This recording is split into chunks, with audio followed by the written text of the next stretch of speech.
Assalamualaikum warahmatullahi wabarakatuh. Alhamdulillahirabbil alamin. Pada kesempatan kali ini kita masih diberikan kesehatan untuk bisa belajar bersama dalam video pembelajaran Al-Qur'an Hadis kelas 9. Pada kesempatan kali ini kita masih membahas bab 4, yaitu materi menempatkan bacaan gharib dalam Al-Quran membentuk sikap cermat. Pada pertemuan kali ini kita akan membahas bacaan gharib yang bernama mad atau qasar. Setelah sebelumnya kita sempat membahas bacaan gharib ishmam, imalah, nakal, dan tasil pada pertemuan sebelumnya. Di pertemuan kali ini kita akan membahas bacaan gharib yang bernama mad atau qasar. Sebelum kita membahas bacaan mad atau qasar, seperti biasa kita harus terlebih dahulu tahu apa itu pengertian dari gharib. Gharib merupakan isim sifat dari kata ghoroba yaghribu yang artinya tersembunyi atau samar. Sedangkan menurut ulama Qurra, gharib artinya sesuatu yang perlu penjelasan khusus karena samarnya pembahasan atau karena rumitnya permasalahan, baik dari segi huruf, lafal, arti maupun pemahaman yang terdapat di dalam Al-Qur'an. Pada kesempatan kali ini kita akan membahas perbedaan antara penulisan ayat dan pelafalan dari apa yang kita ucapkan nanti. Mad atau qasar. Mad berarti panjang dan qasar artinya pendek. Jadi mana yang harus kita baca panjang dan mana yang harus kita baca pendek di dalam Al-Quran itu adalah mad dan qasar. Namun permasalahan mad dan qasar timbul karena kekeliruan dalam bacaan Al-Quran yang dimadkan, yang dipanjangkan atau diqasar, dibaca pendekkan pada kata-kata tertentu seperti bacaan mad, bacaan yang dibaca panjang tetapi dibaca qasar atau dibaca pendek ataupun sebaliknya. Hukum bacaan mad. Mad secara bahasa berarti memanjangkan atau dan menambah. Sedangkan menurut istilah, mad berarti memanjangkan suara huruf mad. Seperti yang kita tahu bahwa huruf mad terbagi menjadi 3, ada alif, ya sukun, dan wawu sukun. Alif didahului harokat fathah, ya sukun didahului harokat kasro, dan wawu sukun didahului oleh harokat dhamma. Mad di sini dibagi menjadi 2, ada yang namanya mad asli, ada yang namanya mad far'i. Mad asli di sini bisa disebut dengan mad tabi'i.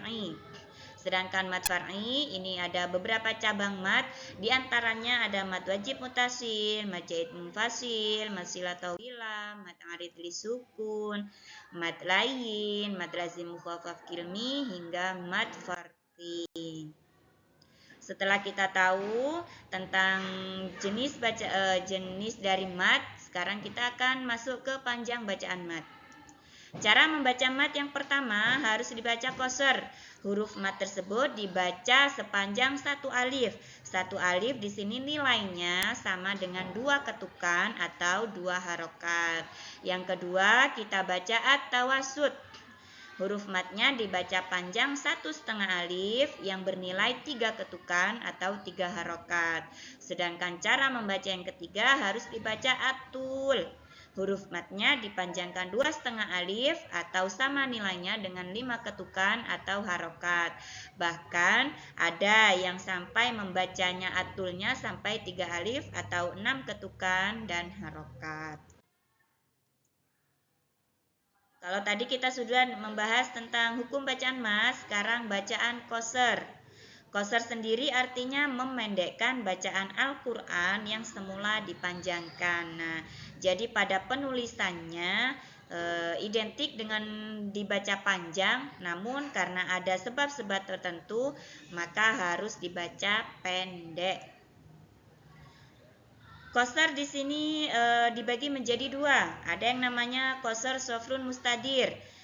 Bacaan qasar di sini ditandai dengan tanda lingkaran atau huruf O yang tertulis pada lafal yang harus dibaca pendek atau diqasarkan.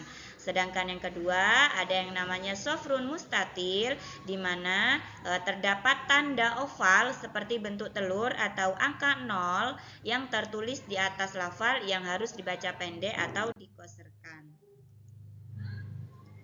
Di sini ada beberapa contoh dari bacaan qasr sofrun mustadir dan qasr sofrun mustatil. Sofrun mustadir yang pertama ada Quran surat Al-Kahfi. Tertulis di dalam Al-Quran li syai'in. Nah, syanya di sini harus dibaca panjang karena di situ ada alif.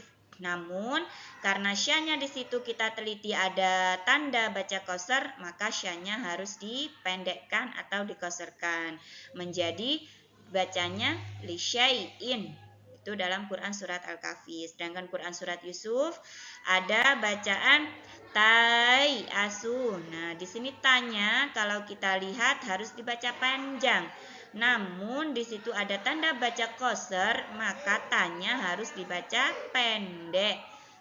Jadi dibacanya tai asu.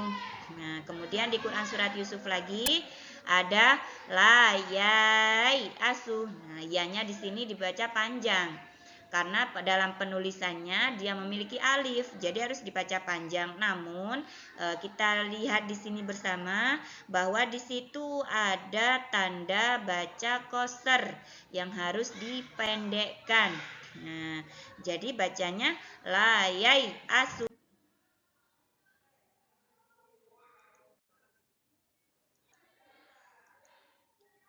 Itu beberapa contoh yang bisa Ibu terangkan. Jadi dalam bacaan mat atau qasr, di situ dalam penulisannya dibaca panjang karena mereka mempunyai alif. Namun harus kita teliti di situ ada tidaknya tanda qasr baik yang berbentuk oval maupun yang berbentuk lingkaran. Maka kalau ada tanda baca qasr dengan kedua tanda tersebut, maka itu harus kita pendekkan atau kita koserkan. Ibu cukupi sekian. Mudah-mudahan di lain waktu kita dapat bertemu di video pembelajaran yang lain. Sebelum Ibu akhiri, Ibu akan mengutip sebagaimana Rasulullah Shallallahu Alaihi Wasallam bersabda, barang siapa yang membaca satu huruf dari Al-Quran, maka ia mendapat satu kebaikan dan dari satu kebaikan itu berlipat menjadi 10 kebaikan. Mudah-mudahan dari penjelasan Ibu tadi ada manfaat yang kalian dapat, dari yang tidak tahu jadi tahu, dan terus semangat dalam membaca Al-Qurannya. Kalian harus bisa menganalisis mana itu bacaan gharib yang sesuai pelafalan atau mana bacaan mat yang harus dikoserkan. Ibu akhiri cukup sekian, kurang lebihnya mohon maaf. Wassalamualaikum warahmatullahi wabarakatuh.